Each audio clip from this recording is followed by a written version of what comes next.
Waziri, kuimarisha timu ya taifa ni pamoja na kuhakikisha kwamba sheria na taratibu za michezo zinafuata nchini. Ligi yetu inaelekea mwisho, lakini kumekuwa na mvutano wa hizi timu mbili na viongozi wa TFF. Ipi kauli ya serikali?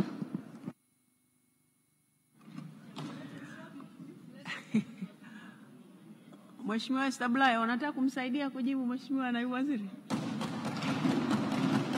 Mheshimiwa Naibu Waziri, majibu. Nakushukuru Mheshimiwa Spika. Kama ambavyo unafahamu, shughuli za mchezo wa mpira wa miguu zina mamlaka zake za kimataifa na za kitaifa, na tumekuwa tukisisitizwa mara kwa mara serikali kutoingilia moja kwa moja uendeshaji wa shughuli hizo ili kuepuka kuja pengine hata kufungiwa na FIFA katika nyakati hizi ambapo kitakwimu nchi yetu inafanya vizuri sana katika uendeshaji wa shughuli za mpira wa miguu.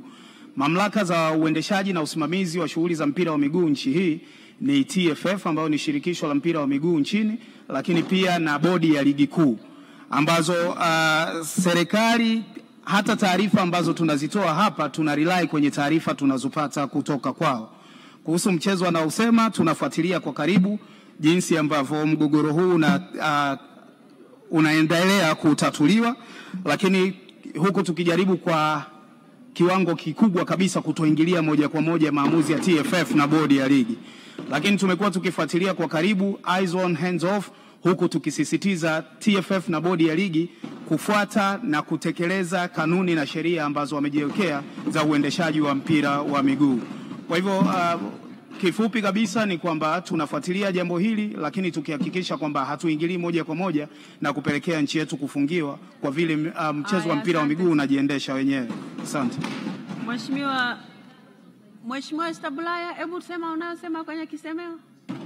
Maana naona umekuwa naibu waziri wa michezo. Nilikuwa nasema kuhusiana taratibu na sheria ni pamoja na kupata ripoti kwa nini mchezo wa tarehe 8 haukuchezwa.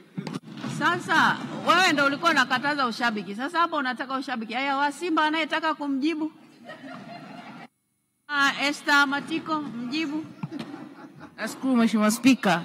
Kama alivyojibu naibu waziri, lazima tuheshimu kanuni ambazo zinaguide mchezo wa mpira wa miguu tuweze kukuza vipaji. Tusiweke ushabiki.